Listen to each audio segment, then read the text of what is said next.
Madam நான் தான் Joy parent. Join parent நீங்கள் தானா? ஆமாம் மேம் ஆமாம் மேம். இவன் என்னத்தை படிக்கிறான்? ஒழுங்காக கிளாஸ்க்கு வர்றது இல்லை, படிக்கிறது இல்லை. என்ன படிக்க வைக்கிறீங்க? வீட்டில் கவனிக்கிறீங்களா இல்லையா அவனை?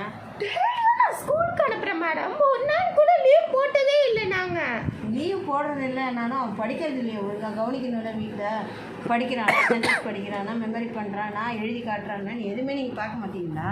ஐயோ மேம் அவன் டாப்பராக இந்த பையன் மேம். எனக்கு ஒன்றும் தெரியல. ஒன்றும் அவன் நல்லா படிப்பான்னு நினச்சி நானும் நீங்கள் நினச்சிக்கினே இருந்தாலும் பத்தாது. படிக்கிறத கவனிக்கணும், செக் பண்ணணும். வீட்டில் எப்படி பிள்ளைங்க படிக்கிறாங்க, என்ன செய்கிறாங்கன்றது தெரிஞ்சுக்க வேண்டாமா பேரண்ட்ஸு? இல்லை மேம் அவன் படிப்பான்னு நினச்சி தான் நான் உட்காந்துருந்தேன். இன்றைக்கி தான் தெரியுது இவனோட சங்கதி என்னன்னு. எனக்கு அதெல்லாம் தெரியல இவ்வளோ நாளா. நீங்கள் சொன்னதும் தான் மேம் தெரியுது. பேரண்ட்ஸு பிள்ளைங்க விஷயத்தில் கவனம் எடுத்துக்கினா தான் நல்லது. அவங்க படிக்கிறாங்கன்னு நினச்சி நீங்கள் உங்கள் வேலையை பார்ப்பீங்க. அவங்க பாட்டுன்னு விளையாடின்னு ஜாலியாக ஊரை சுற்றின்னு உட்காந்துருப்பாங்க.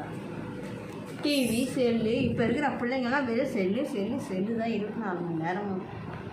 இதெல்லாம் பேரண்ட்ஸ் கவனிக்கிறதே கிடையாது. எதையும் சரி மேம் நான் ஒழுங்காக படிக்க சொல்கிறேன், அடிக்கிறேன். சரி நான் ரிப்போர்ட் கார்டில் சைன் போடுறேன்.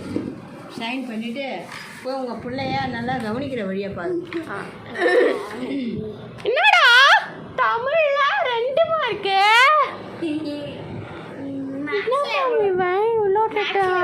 அட்டகாசம் பண்ணுறான். அது நீங்கள் தான் கவனிக்கணும். இவ்வளோ கம்மியாக வாங்குறான். அவன் எழுத மாந்திரா படிக்க மாந்திரா இருந்தாலும் இவ்வளோ எவ்வளோ மார்க்குமா? தமிழில் 2, இங்கிலீஷில் 4. ஐயோ முடியல. சைன் போட்டுட்டு வரேன்.